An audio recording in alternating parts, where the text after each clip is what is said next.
Assalamualaikum warahmatullahi wabarakatuh. Kami dari kelompok 5 mata kuliah Mikrobiologi Umum Prodi Teknologi Pangan kelas A akan melakukan praktikum dengan judul Morfologi Jamur Benang.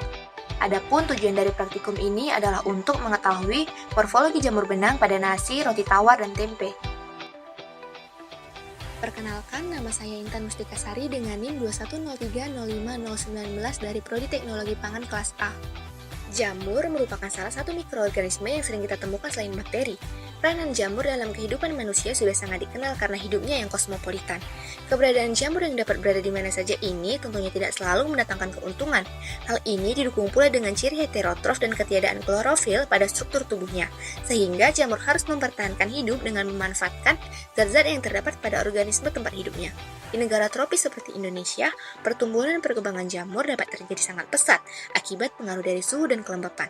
Pesatnya pertumbuhan tersebut tentunya dapat mendorong terjadinya kontaminasi produk oleh jamur, khususnya pada produk makanan. Nasi, roti tawar, dan tempe merupakan contoh produk pangan yang seringkali ditemui oleh jamur.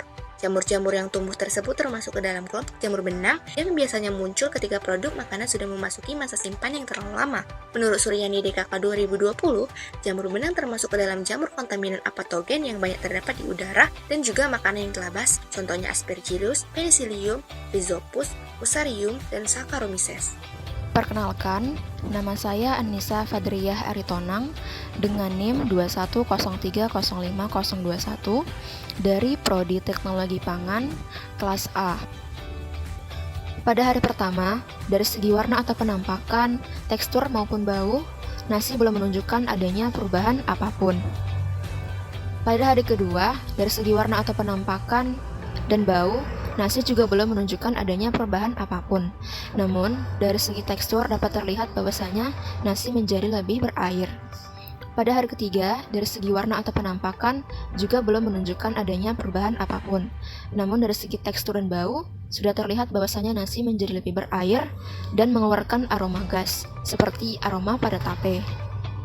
Pada hari keempat, jamur Aspergillus sp mulai tumbuh, ditandai dengan munculnya bintik-bintik. Koloni jamur Aspergillus yang tumbuh tersebut berwarna kekuningan. Pada hari kelima, koloni Aspergillus sp tersebut menjadi lebih banyak dan muncul koloni lain yang berwarna putih dan bertekstur seperti kapas. Pada hari keenam, koloni Aspergillus sp yang berwarna kuning tersebut berubah menjadi warna hijau muda dan koloni yang sebelumnya berwarna putih tersebut berubah menjadi warna hijau tua. Pada hari ketujuh dapat dilihat bahwasanya koloni-koloni tersebut mengalami penambahan jumlah. Dan pada hari ke-8 dapat dilihat bahwasanya jamur hampir menutupi seluruh bagian dari nasi. Dan jumlah koloni jamur yang berwarna hijau muda semakin banyak. Dan koloni jamur sebelumnya yang berwarna putih telah berubah menjadi warna coklat kehitaman. Aspergillus sp termasuk ke dalam kelas Ascomycota. Aspergillus adalah jamur yang membentuk filamen-filamen panjang, bercabang, dan dalam media biakannya membentuk micelia dan conidiospora. Secara mikroskopis, Aspergillus menunjukkan adanya tangkai conidia atau conidiophora, kepala conidia atau vesicle, dan conidia atau spora. Sedangkan secara makroskopis, Aspergillus membentuk koloni bergranula dan berserabut dengan beberapa warna, seperti warna hitam, coklat, putih, kuning, hijau, dan warna lain sesuai dengan jenisnya.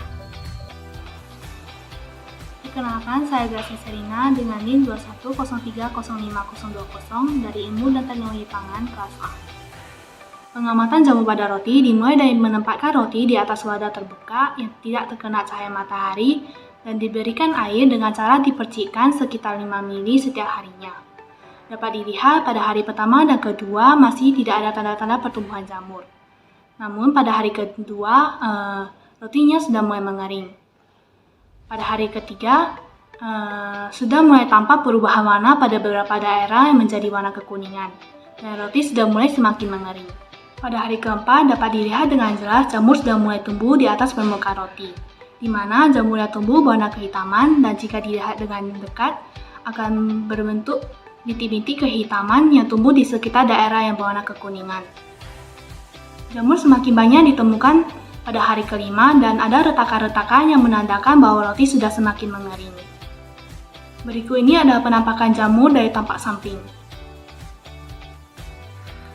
Jika jamur diletakkan di atas kertas putih, maka dapat dilihat teksturnya itu seperti serbuk.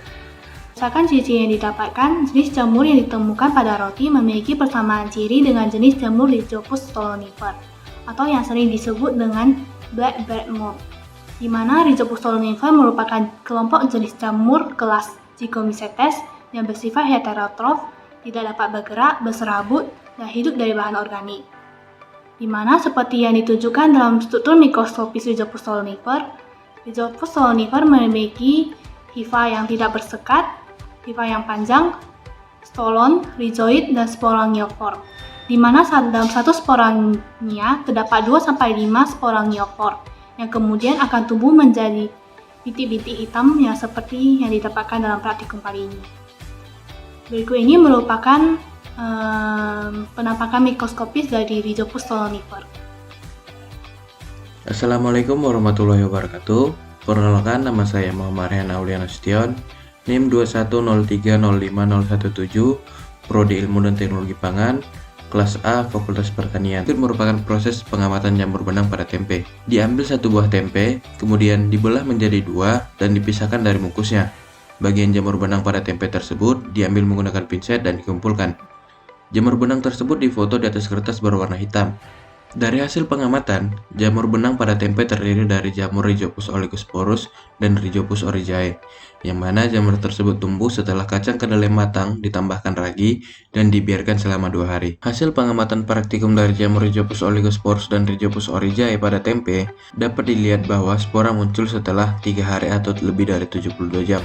Hal tersebut diperkuat dengan jurnal Monsaku dan kawan-kawan tahun 2021 yang menyatakan hasil isolasi menunjukkan warna isolat jamur pada tempe berwarna hitam keabu-abuan dan putih keabu-abuan pada waktu 42 jam inkubasi. Setelah lebih dari 72 jam, koloni mulai berubah menjadi abu-abu kecoklatan dan hitam keabu-abuan. Hal tersebut terjadi karena pertumbuhan dan perkembangan jamur sangat cepat. Berikut tabel perbedaan makroskopis dan mikroskopis dari jamur Rhizopus oligosporus dan Rhizopus oryzae. Ternyata, bakteri Rhizopus oligosporus dan Rhizopus oryzae memiliki persamaan, yaitu dapat tumbuh secara optimal pada suhu 30-35 derajat Celcius dengan minimum suhu yaitu 12 derajat Celcius dan maksimum suhu yaitu 42 derajat Celcius. Dari praktikum yang telah dilakukan, dapat disimpulkan bahwa jamur benang merupakan salah satu golongan fungi heterotrof berbentuk filamen yang hidupnya kosmopolitan dan termasuk ke dalam jamur kontaminan apatogen. Jamur yang muncul pada sampel nasi adalah Aspergillus sp, pada roti ialah Rhizopus stolonifer atau jamur hitam pada roti, dan pada nasi ialah Rhizopus oligosporus dan Rhizopus oryzae.